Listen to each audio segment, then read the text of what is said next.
देख रहे हैं नेटवर्क 33 राजकुमार के साथ। तो चलिए बढ़ते हैं आज की कहानी की ओर। दोस्तों, आज की कहानी लोकेश की है। लोकेश जो कि अपने गांव रतलाम जा रहा था। उसका ये सफ़र बड़ा ही अच्छा खासा गुजरने वाला था। यही सोचकर वो स्टेशन पर समय से पहले ही पहुंच गया। स्टेशन पहुंचकर वो अपनी ट्रेन का इंतज़ार करने लगा। आधे घंटे बाद रात के करीब 8:30 बजे उसकी ट्रेन पहुंची। लोकेश भी बिना झिझके अपनी बोगी की तरफ बढ़ने लगा। उसकी सीट आखिर की बोगी में थी। बात थोड़ी अजीब तो थी, पर किसी न किसी को तो आखिरी वाली बोगी में सफ़र करना ही पड़ता है।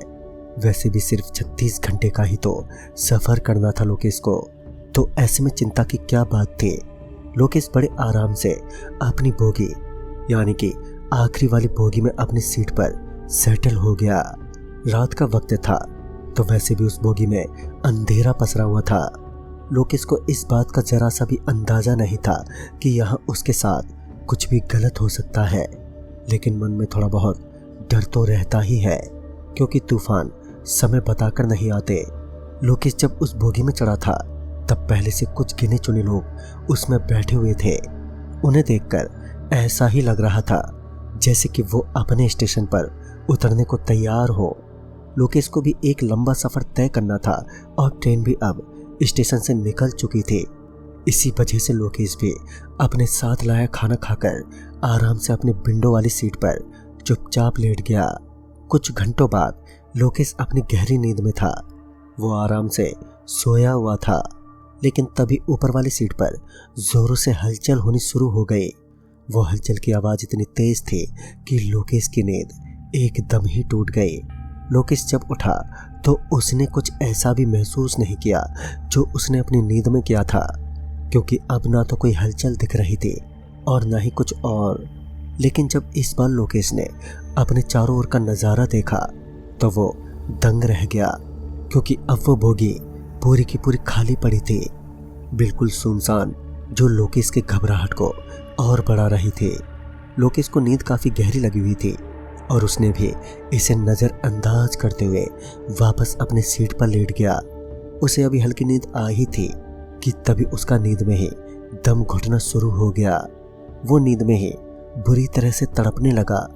ऐसा लग रहा था जैसे कोई उसका गला घोंटकर उसे मार देना चाहता हो। लोकेश एकदम से तड़पने लगा। ये शायद उसका सपना था, जिसमें वो ये देख रहा था कि चमगादड़ों की एक झुंड से वो गिरा हुआ है और उसे लगातार उसकी ही चिंचलापन सुनाई पड़ रही है। इसी बीच लोकेश नींद से हड़बड़ाता हुआ एकदम से जाग उठा। नींद से जागने के बाद उसने ठीक अपने सामने एक लंबे से आदमी को खड़ा पाया। उस आदमी को देखकर लोकेश के तो होश ही उड़ गए।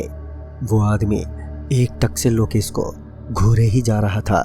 एक तो वो आदमी भी लगभग 6 फुट का लग रहा था, और ऐसे अंधेरी रात के सुनसान बोगी में वो आदमी लोकेश के डर का पात्र बनने के लिए काफ़ी था।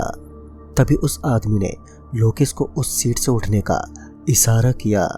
लोकेश कुछ समझ नहीं पाया और वो कुछ बोल भी नहीं पाया, लेकिन उसी वक्त उस लंबे आदमी ने लोकेश को एक सख्त आवाज़ में कहा, वो मेरी सीट है। लोकेश ने जब माहौल को ठीक से देखा तो उसे पता चल चुका था कि वो बगल वाली सीट पर आ चुका है। वो वैसे ही आधी नींद में डरा हुआ था और उस आदमी से भी इसे डर लग रहा था। इसके बाद लोकेश वहां से उठा और अपने बगल वाली सीट पर जाकर बैठ गया। वो आदमी भी अब लोकेश के सामने ही बैठा था। वो आदमी दिखने में किसी राक्षस से कम नहीं लग रहा था। मोटी आंखें, नुकीले दांत और एक बड़ा ही अजीब सा कान।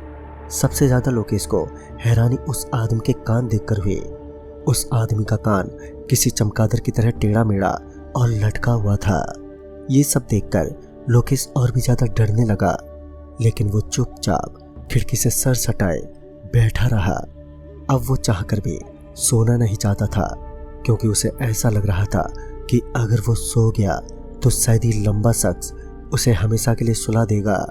वो भी चुपचाप बैठा रहा और फिर लगभग कुछ मिनटों बाद लोकेश को पता नहीं क्या नशा लगा कि आखिरकार वो अपनी सीट पर ही लेट गया।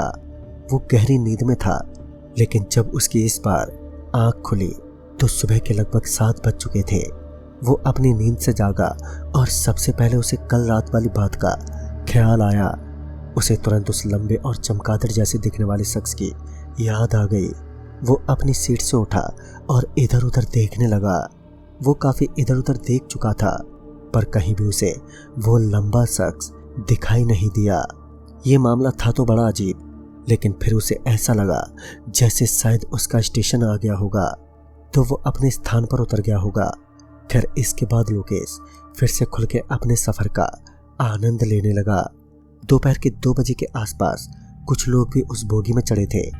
इसके बाद लोकेश भी उनसे बातचीत करने लगा।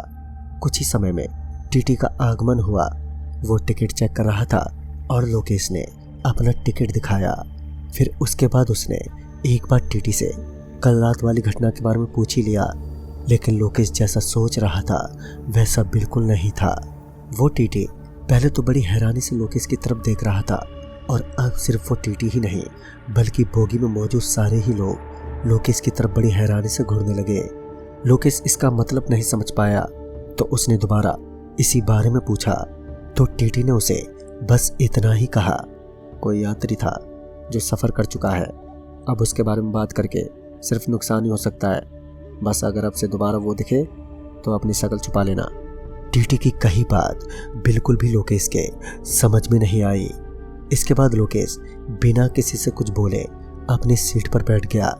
थोड़ी देर बाद एक चाय वाला वहां से गुजरा। तभी चाय वाले को लोकेश ने टोकते हुए पूछा, भैया रात में चाय पानी नहीं लाते हो क्या? तो उसने कहा, नहीं लाते तो हैं, रात के 10-11 बजे तक तो हमारा आना जाना चलता ही है। लोकेश ने कहा, पर कल रात जब मैं चढ़ा था तब तो मुझे तुम दिखे नहीं। कल मैं पानी के लिए तरस गया था और आगे कोई स्टेशन भी नहीं दिखाई दे रहा था। तो उसने कहा, वो क्या है ना साहब, रात के वक्त यानी कि सूरज ढलने के बाद इस बोगी में ना तो आपको कोई चाय वाला मिलेगा और ना ही कोई बेचने वाला। तभी लोकेश ने पूछा, क्यों, ऐसा क्यों? तो उसने बताया कि साहब ये बोगी लोगों के मुताबिक बहुत खतरनाक है, रात के वक्त इसमें कोई भी नहीं रहता है। इतना कहकर वो चाय वाला वहां से चला गया। सामने की तरफ कुछ लोग चाय पीते पीते अखबार पढ़ रहे थे। उसने सोचा कि इनसे एक बार पूछ ही लिया जाए कि आखिर क्या राज है इस बोगी का। सामने एक बूढ़ा आदमी बैठा था। लोकेश ने उससे पूछा, अरे चाचा ये बोगी इतना अजीब सा क्यों है, बदबू भी इतनी करता है, और तो ये टीटी और चाय वाले की बात इतनी अजीब क्यों थी? तो उन्होंने कहा, क्या तुम पहली बार इस जंक्शन से सफ़र कर रहे हो? तभी लोकेश ने पूछा, अरे चाचा जो कहना है साफ साफ कहिए ना। तो उन्होंने कहा, बेटा इस बोगी में कोई बड़ा ही बेरहमी राक्षस चढ़ता है, और जब वो चढ़ता है तब ये बोगी पूरी तरह से खाली हो जाती है। कहते हैं कि वो राक्षस किसी भी जिंदा जीव की गलती का इंतजार करता है और किसी सुनसान जगह पर उसे ले जाकर उसका खून चूस लेता है। उसका भोजन भी यही है, और इस कहानी का प्रचलन बहुत ज़्यादा है। इसी वजह से देर रात इस आखिरी बोगी में कोई नहीं चढ़ता। इस कहानी को सुनने के बाद लोकेश को अब डर भी लग रहा था, और कहीं ना कहीं ये सब बातें बेतुकी भी थी। उसका संदेह बार बार उसी रात वाले शख्स की तरफ जा रहा था। लोकेश आज रात के 2:30 बजे स्टेशन पर पहुंचने वाला था। यही वजह थी कि उसे तो रुकना ही था। उसे अपने साथ के लोगों ने ये साफ साफ हिदायत दी कि वो उस शैतान को बिल्कुल भी न टोके और ना ही उसके साथ सवाल जवाब करे। वो किसी भी रूप में आ सकता है, और वो सिर्फ सूरज ढलने के बाद ही दिखाई पड़ता है। लोकेश उनकी बातों को सुनकर काफी गहरा गया था, पर वो बैठने के सिवाय दूसरा क्या कर सकता था। उसने भगवान का नाम लिया और सफर में बना रहा। वो दिन गुजर गया और अब सूरज ढलने की कगार पर था। लोकेश ने देखा कि चारों ओर का माहौल एकदम से खाली हो रहा था। सभी जल्द से जल्द निकलने के फिराक में थे। कोई भी शख्स उस आखिरी बोगी में शाम ढलने के बाद रुकना नहीं चाहता था। धीरे धीरे वो बोगी एकदम से खाली होने लगी। अब समय ऐसा आन पड़ा कि लोकेश के अलावा उस बोगी में कोई और मौजूद नहीं था। लोकेश ने अपनी घबराहट को काबू में किया और फोन चलाने लगा। धीरे धीरे रात के 8 बज गए। खाना खत्म करने के बाद लोकेश वॉशरूम गया। वो जब वॉशरूम से लौट रहा था तब उसे ऐसा लगा जैसे बाहर से किसी ने वॉशरूम का दरवाजा बंद कर दिया हो। इसी वजह से लोकेश बहुत कोशिश करने लगा और धीरे धीरे उसकी चिंता भी बढ़ती जा रही थी। लोकेश फोन का इस्तेमाल करने की सोच ही रहा था। उसने तुरंत ही इमरजेंसी बुलाने की सोची, लेकिन तभी एकदम से बाथरूम का दरवाजा खुला। ऐसा लगा जैसे किसी ने जोरदार झटका देकर दरवाजा खोला हो। उसके बाद लोकेश मन में डर लिए वहां से निकला और फिर वापस अपनी सीट पर आकर बैठ गया। उसी वक्त एक स्टेशन आया।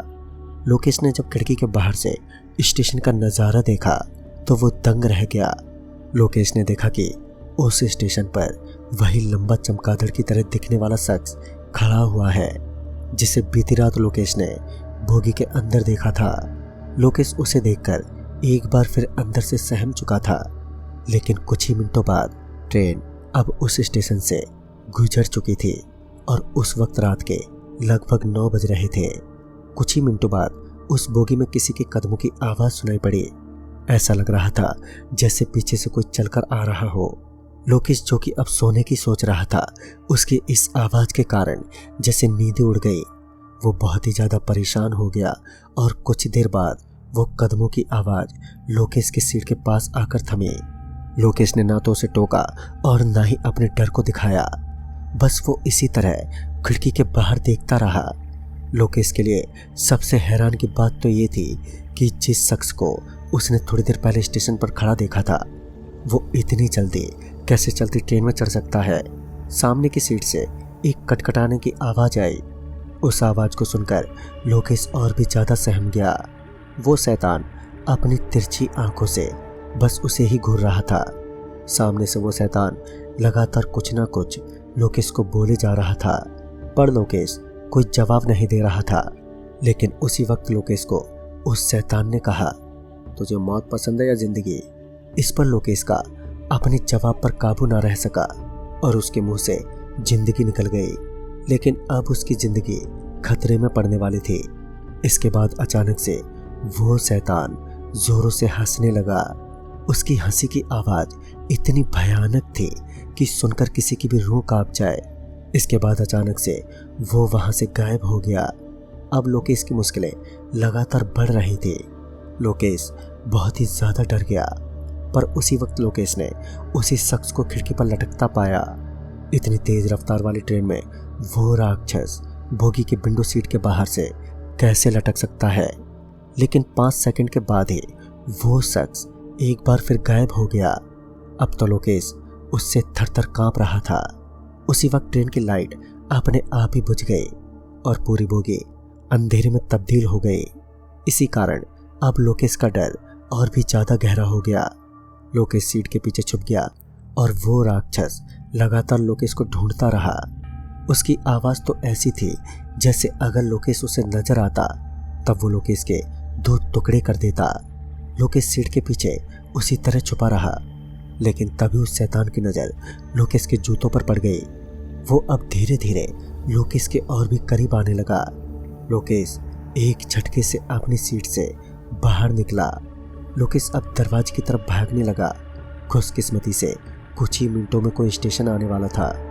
अब कुछ ही मिनटों में लोकेश को उससे बचना था, लेकिन तभी लोकेश ने अब जो नज़ारा देखा उससे उसकी डर की कोई सीमा नहीं बची थी। लोकेश ने देखा कि जो शख्स अभी ट्रेन में था वो अब पटरियों पर ट्रेन के साथ साथ दौड़ लगा रहा था। लोकेश को एक और झटका ये देखकर लगा कि फिर एक बार वो शैतान अब पटरियों से गायब होकर उसके पीछे खड़ा घुर्रा रहा था। ये मंजर बहुत ही ज़्यादा खौफनाक था। पर तभी ट्रेन रात के 12:15 बजे सनातन स्टेशन पर पहुंची और अब स्टेशन की कुछ हद तक रोशनी उस बोगी में भी पड़ रही थी। ट्रेन थोड़ी धीमी हुई कि लोकेश एकदम से कूद गया। उसे इससे थोड़ी चोटें तो आई, लेकिन वो अपनी जिंदगी खोते हुए बाल बाल बचा। वो पसीने से अब तरबतर था। स्टेशन पर मौजूद लोगों ने लोकेश को संभाला।